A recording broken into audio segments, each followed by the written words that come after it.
स्वागत है आपके एनबीएससी न्यूज में और मैं हूं आपके साथ दिव्या शेख। लोकसभा चुनाव के लिए भाजपा ने अपनी लिस्ट जारी करके कांग्रेस पार्टी के छक्के छुड़ा दिए हैं। वहीं इस बीच अब बीजेपी ने दूसरी लिस्ट जारी करने की तैयारी शुरू कर दी है।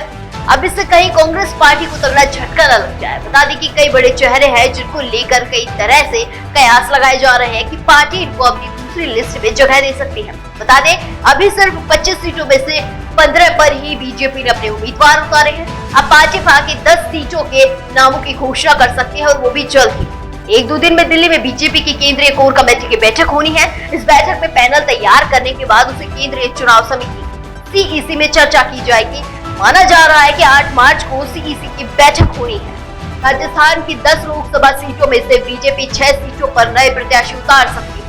जयपुर ग्रामीण से सांसद रहे कर्नल राज्यवर्धन सिंह राठौड़ वजनलाल सरकार में मंत्री हैं। ऐसे में इस सीट पर पूर्व विधानसभा अध्यक्ष राव राजेंद्र सिंह को प्रत्याशी बनाया जा सकता है। वहीं महिला चेहरे के रूप में बीजेपी नेता राखी राठौड़ का नाम भी चर्चा में बना हुआ है।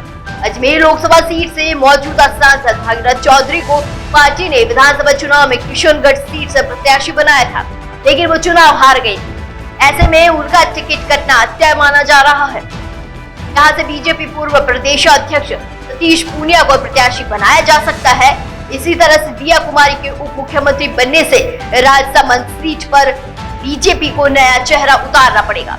यहाँ से पूर्व नेता प्रतिपक्ष राजेंद्र राठौड़ का नाम पैनल में दिया गया है।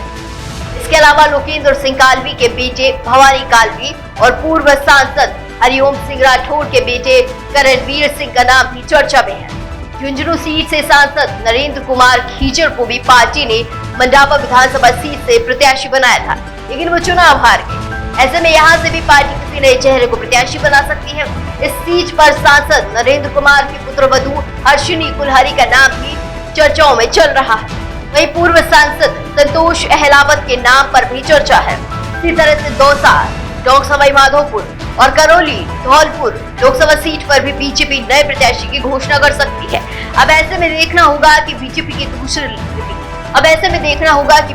दूसरी लिस्ट आने के बाद से किसके चेहरे खिलेंगे और किसके चेहरे पे मायूसी के बादल छाते हैं।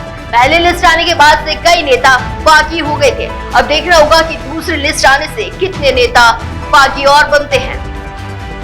फिलहाल के लिए मेरे साथ बस इतना ही। बने रहिए एनबीएससी न्यूज के साथ। नमस्कार।